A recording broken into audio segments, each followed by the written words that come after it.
Akoatran'ny fanamarinana sy ny fampirantiana natao tao fiangonana, teo ihany koa ny fanangonana ny CV-n'ireo tanora ao an-toerana, dia nisy ihany koa ny vela-kevitra narahana ady hevitra izay notanterahana mandritra ny 2 andro ao an-toerana ao. Fa lafim-baovao tanteraka kosa indray nanomboka androany ilay hetsika ara-barotra natao tao amin'ny lapan'ny kolotsaina sy ny fanatanjahan-tena tao Mahamasina tao. Bazar Chic io no anarana nampitondraina izany hetsika ara-barotra izany.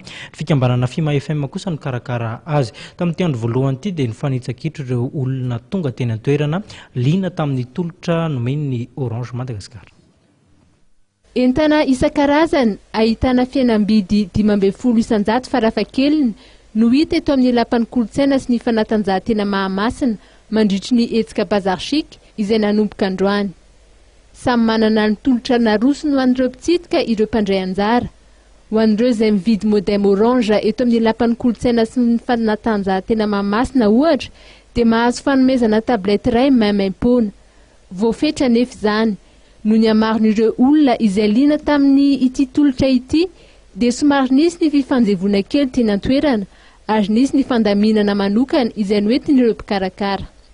Tsy araky ny napozona ny fahatongavan'ny olona fa dia tonga maro be tokoa tsapa ilay olona hoe liana tamin'ilay tolotra natao. Ny stock nefa limité dia tsy maintsy misy ny fandaminana vaovao zany izay apetraka ho an'ny olona tsirairay avy. Ka ny fandaminana apetraky ny mpikarakara zany ao anatin'izay dia tsy maintsy ho tsinjaraina ao anatin'ny 5 andro ny stock rehetrarehetra zany izay misy ao. Fa tsy afaka tonga dia ho zaraina ao anatin'ny ray andro satria mbola be dia be ireo olona mbola tsy nahazo.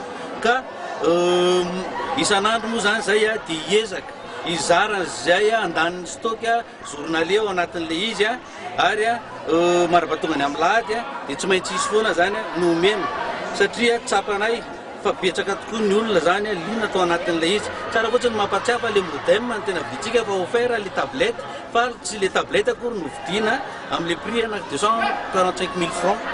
Izay zany no fomba andaminana anazy. Ka amin'izao fotoana izao zany dia mandeha tsy zato. Nisan'ny olona aloha zany dia vita ilay zato dia izay indray vao mitsofoka ny manaraka. Rehefa tapitra zany ny stock androany dia tsy maintsy mijanona fa rapitso maraina indray. Dia rehefa tonga eo ilay olona dia manoratra anarana sy ny numéro téléphone. Manoratra anarana sy numéro téléphone izy maka liste izay dia rehefa feno ny liste mameno anazy ho zato dia ireny aloha ho zaraina aloha ao anatin'ilay liste.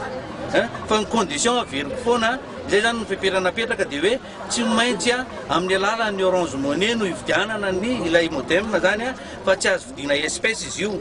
Manomboka rapitso raha ny fantatra dia avy eny amin'ny fidirana eny amin'ny Bazar du quartier no tokony hiditra ireo izay hividy modem ary ireo izay hividy entana hafa kosa dia avy eny ampitan'ny gerboard no fidirana.